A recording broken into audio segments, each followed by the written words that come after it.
So Elon Musk, I want to get you guys' opinion on this, okay? So Elon Musk wants to buy Twitter.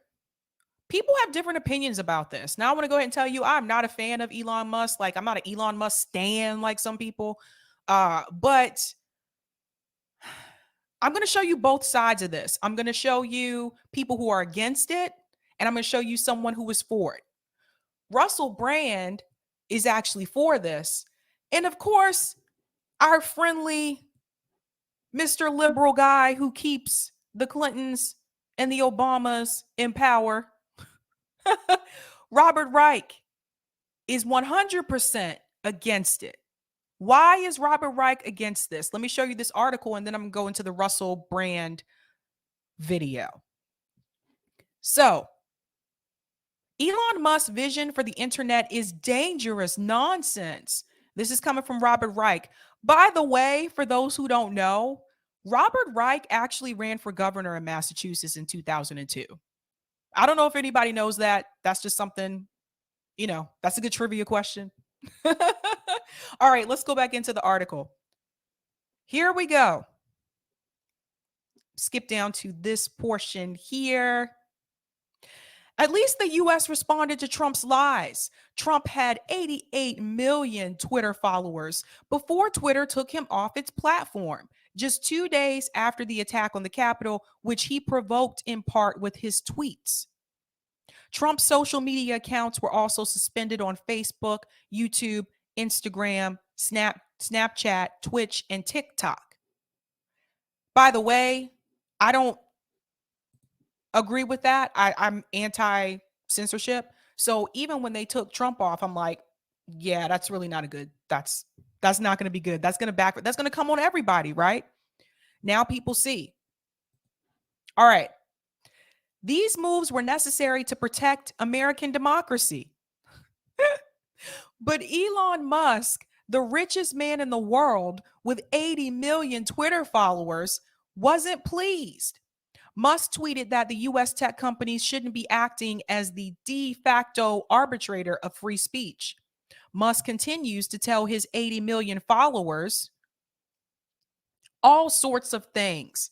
I disagree with many of his positions, but ever since I posted a tweet 2 years ago criticizing him for how he treated his Tesla workers, he has blocked me. So I can't view or post criticisms of his tweets to his followers. Follow me here with this, guys. This is interesting. Seems like an odd move for someone who describes himself as a free speech absolutist. Musk advocates free speech, but in reality, it's just about power. Musk is compelled to buy 2.64 billion of Twitter stock, making him the largest individual shareholder. Last week, Twitter announced that Musk will be joining Twitter's board of directors, prompting Musk to promise significant improvements in the platform. Sunday evening, though, it was announced that Musk would not be joining Twitter's board. No reason was given, but it's probably part of a bargaining kabuki dance. Musk wouldn't have plopped down 20.64 billion for nothing. If he is not on Twitter's board, he's not bound by a standstill agreement in which he pledged to buy no more than 14.9% of Twitter stock. Musk now faces no limit on how much of Twitter stock he can buy. He'll buy as much as he needs to gain control. What improvements does Musk have in mind for Twitter? Will he use his clout over Twitter to prevent users with tens of millions of followers from blocking people who criticize them? I doubt it. Will Musk use his clout to let Trump back on? I fear he will. And that is what this is really about, ladies and gentlemen. That is why Robert Reich is so afraid of this. Musk has long advocated a libertarian vision of an uncontrolled internet. That vision is dangerous rubbish. There's no such animal, and there never will be. Someone has to decide on the algorithms in every platform, how they're designed, how they're evolved, what they will reveal, and what they will hide. Musk has enough power and money to quietly give himself this sort of control over Twitter. Newsflash, the person who currently controls Twitter also has the power to do that. Imagine that. Okay. Oh boy. Musk talks about freedom of speech, but his real power is freedom of reach, reaching 80 million Twitter followers with accountability to anyone and enough money to buy himself a seat on Twitter's board. Okay. That's Robert's take on all of this. Basically, long story short, Robert Reich doesn't want Elon Musk to own Twitter because he's afraid that Elon Musk might allow someone like Trump to come back on. To that, I say, so what? I don't agree with everything I see on Twitter. I don't agree with everyone that responds to me on Twitter. But I don't have to agree and I don't have to approve of it. I can simply choose not to read it. I can choose not to follow those people. We all have that option. But when it gets to the point where we're saying that certain people shouldn't be on it because we don't agree with them, what are we doing here? What is this really? What's really happening here? Now, again, I am not a fan of Elon Musk. I'm not. But I think Robert's reason for not wanting him to own it is ridiculous. So Robert Reich is for censorship. You guys see this? What does Russell Brand think about all this? Let's see. Let's hear Russell Brand's opinion about what's going on here. What's the real reason the Twitter board don't want Elon Musk to take over Twitter? Is it to protect freedom of speech? Is it because they want a fair platform? And whose fair do they really care about? Hello there, you 5.5 million awakening wonders. Thank you for joining us on this voyage. We value you. We value your input. We love being part of a community with you. Is the culture war a legitimate conflict or is it a distraction? Who is being protected? Who is being served? These are some of the questions we're going to be looking at in this video. If you're not a subscriber to our channel, subscribe right now. We love seeing that number going up. It gives us a real buzz. Twitter's board on Friday unanimously approved a plan that would allow existing shareholders to buy stocks at a substantial discount in order to dilute the holdings of new investors. The method, known as a poison pill in the finance world, suggests Twitter will fight Elon Musk to prevent a hostile takeover. So already there's sort of financial skullduggery taking place. Already they're willing to use stratagems and spoils and trickery to prevent Musk taking over. Shortly after Musk shared he'd become the largest shareholder in Twitter, Vanguard Group purchased more shares and surpassed him, now owning 10. Oh, look at that, ladies and gentlemen. Vanguard Group. You hear me talk about them on here a couple of times. Vanguard Group, I showed you before that chart of all the companies, all the companies that Vanguard controls or their shareholders as a part of that. Pay close attention to that. 10.3% of the company. Twitter's other top shareholders are Morgan Stanley and BlackRock. So it's not like Twitter's existing owners are like the British naturist David Attenborough and Mother Teresa and Lady Diana. Who owns Twitter at the moment? Elmo of Sesame Street. He's a lovely little bloke. You can trust him. It's like BlackRock and Morgan Stanley and Vanguard. So really, what kind of ethics and morality is Elon Musk outside of that Morgan Stanley, BlackRock and Vanguard are inside of? Right. That's a good point. So I wanted to point that out. Some people are talking about this like Elon Musk is like this, I don't know. Elon Musk is like this evil, corrupt empire person that's trying to take over Twitter. But they already managed by corrupt companies. BlackRock, Vanguard, Morgan Stanley. Let's remember BlackRock is the reason why the coal miners went on strike in Alabama because BlackRock was buying up the property. There's just, let's be real. Let's be real. But you notice Robert Reich didn't mention that. In his little article there, he talks about how Elon Musk would be a danger for someone like him to own Twitter. But Robert doesn't mention that Vanguard and BlackRock already own shares of Twitter, and their danger is way more dangerous than Elon Musk. Don't get me wrong, like they own a lot. Just something to think about. Let's go back into the video. Discussed his offer to buy Twitter at a TED Talk in Vancouver, saying Twitter has become kind of the de facto town square, so it's just really important that people have both the reality and the perception that they are able to speak freely within the bounds of the law, Musk said, although he wouldn't have said it that quickly. He don't like to zip through a sentence, does he, old Elon? A good sign as to whether there's free speech is someone you don't like allowed to say something you don't like, Musk said. And if that's the case, then we have free speech. Seems like a pretty reliable maxim to judge whether or not you have free speech. Are you willing to listen to dissent? Are you willing to listen to opposing opinions? Or are you always looking at ways of shutting that down, changing the rules so that that stuff can be excluded? It's damn annoying when someone you don't like says something you don't like, but that is a sign of a healthy, functioning free speech situation. Yeah, I'd love it if the comments below were just, Russell, you're great, your cardigan's great, your hair is great, love the woodshed, but not as much as I like it. I'd love that. But we accept dissent. We have to accept dissent. It's necessary to have dissent. That's a healthy sign of democracy as much. Right. So here's my take on this. Like, you guys know, like, I'm anti-censorship.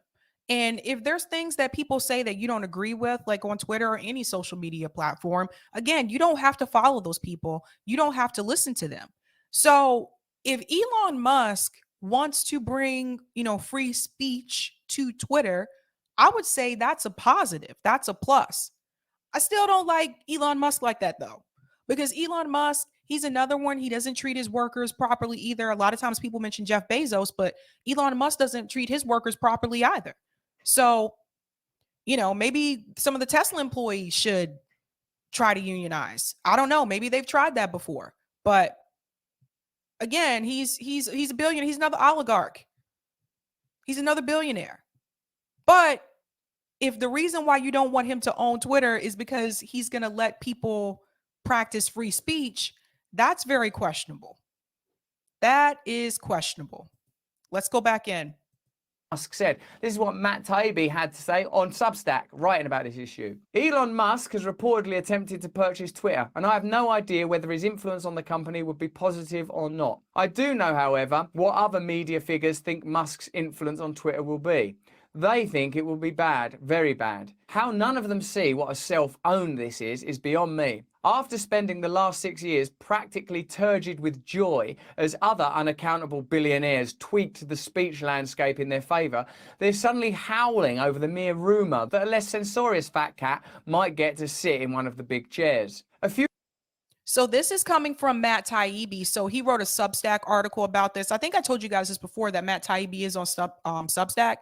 So he wrote an article about this, and he knew that like already some of the people that he talked to didn't want him on there.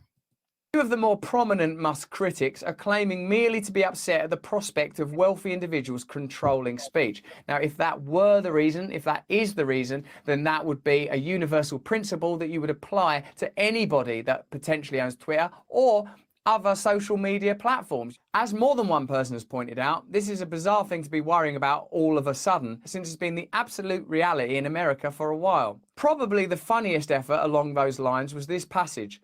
We need regulation to prevent rich people from controlling our channels of communication. That was Ellen Pao, former CEO of Reddit, railing against Musk in the pages of the Washington Post. But we already have rich people that control our channels of communication. Let's be real about this for a second. Mainstream media is controlled by rich people. A lot of the people in independent media, pretty rich. Matt Taibbi actually talked about that subject in particular on Russell Brand's podcast, about how a lot of the people in the independent media spaces and the journalist spaces, they come from money or they're wealthy people. Anderson Cooper, he was a Vanderbilt. Chris Cuomo, his father was Mario Cuomo. He was a politician. Like the list goes on and on. Like a lot of these people are already connected. Even Matt Taibbi mentioned himself how he went to private school here in Massachusetts. So I hate to tell Ellen Pio this, But our channels of communication are already controlled by rich people. Let's just be real. Even this show that you're watching right now, Sabby Sabs podcast, this is my podcast, but I am on YouTube, which is controlled by rich people. Let's just be real. Newspaper owned by Jeff Bezos complaining about rich people controlling channels of communication. The broader idea, I suppose, that is at stake is one that we talk about a lot on our channel: a lack of true values and principles. Absolute values: kindness, service, community, free speech. Some of the things that are in the American Constitution that are there as kind of a timeless framework within which a healthy democracy might grow. If you disagree with a principle, then I suppose we should be able to debate its application. But what we have at the moment are systems of censorship that favour either one side of an argument or another, with no one saying, look, I'm willing to listen to all sides of an argument. That's what I think we have to advocate for. True free speech, the freedom of speech of people that you oppose. Now, as I understand it, Elon Musk has... Yeah, that's true too. Because another thing I can say, again, in reference to, well, let's use mainstream media and independent media. Mainstream media, again, if you're looking at CNN and you're looking at Fox News, they usually have on people that agree with them most of the time. Most of the time. When they bring on someone that doesn't, agree with them, it's usually some type of debate style thing. Like when Nomiki goes on Fox News and she goes on the Faulkner Report, they're debating against her, right? So, but most of the time, it's usually people that they agree with. Same thing in independent media. Most of the time, people that you see come onto these shows, it's people who already agree with them, um, unless it's a debate. But other than that, I don't see people doing debates a lot like they used to, like a couple years ago. I think some people have kind of moved on from that. They don't do that as much anymore. But for the most part, it's usually people that agree with them. And this is something I've been talking about too. Like, I've brought people on the show before, and some of you didn't like that too much. You were like, I don't like this person. This person's crazy, or I don't agree with them. And that's one thing I will tell you oftentimes on the show. You're not going to agree with everyone that comes on. I don't agree with everything that people say when they come on, and I'll push back on people. But I think it's important that you do talk to people that you don't agree with. Publicly said, I want freedom of speech on Twitter, and I'm willing to pay over the odds to acquire this company. So then what do the people who oppose him want really? Because surely you want more money, and presumably you want more freedom of speech. It's the freedom of speech thing, right? What's left is they want to be able to control the cultural output of that platform. Now, this ain't news to a lot of you, because many people have observed that Twitter has become a pretty censorial place for a little while now, whether you like Donald Trump or not. And I know loads of you do and loads of you don't. But kicking Donald Trump off of a platform, I don't know, man, is that freedom of speech when a social media platform has more power than a president? And I seem to remember that a lot of these people that are complaining now were like, good, get him off there, get him off there. Right, Elon Musk coming in. So it shows it's not about values and principles, it's about preferences. It's about their personal preferences, about the kind of free speech that they would like to see elevated and promoted. Many detract. And that's a good point too, in reference to Donald Trump. That is a really good point. I may not have agreed with the things that Trump said on Twitter, but does that mean he shouldn't be there? Something to think about. Actors went the Powell route, suddenly getting religion about concentrated wealth having control over the public discourse. However, they didn't stop there. Media figures everywhere are openly complaining that they dislike the Musk move because they're terrified he will censor people less. A professional journalist who opposed free speech was not long ago considered a logical impossibility. Things are different now, of course, because the bulk of journalists no longer see themselves as outsiders who challenge official pieties, but rather as people who live inside the rope lines and defend those pieties. Do you know it's possible these days to have a Bill Gates sponsored scholarship, or a journalist learns their trade at a Bill Gates sponsored school and then goes and works at a Bill Gates sponsored media institution and publishes Bill Gates encouraging stories about issues that Bill Gates will benefit from and still be called a journalist? It's hardly Woodward and Bernstein, is it? It's hardly out there challenging power. I'm guessing this latest news is arousing special horror because the current version of Twitter is the professional journalist's idea of utopia, a place where Donald Trump doesn't exist. Yeah, that's a good point to say as well. And do we really want people to be? What's wrong with someone being censored less? They don't really want us to say what we feel. They don't really want us to say like what we mean. I've seen multiple people have their Twitter account suspended, especially over the past few months. Multiple people. And I think it's ridiculous. I really think it's ridiculous. And also, it just creates so much more work on the production side for people that work at Twitter. Do you really want to have to sit there all day and look at all of these different accounts and see if someone should be pulled or suspended or not? Like, just why does this matter?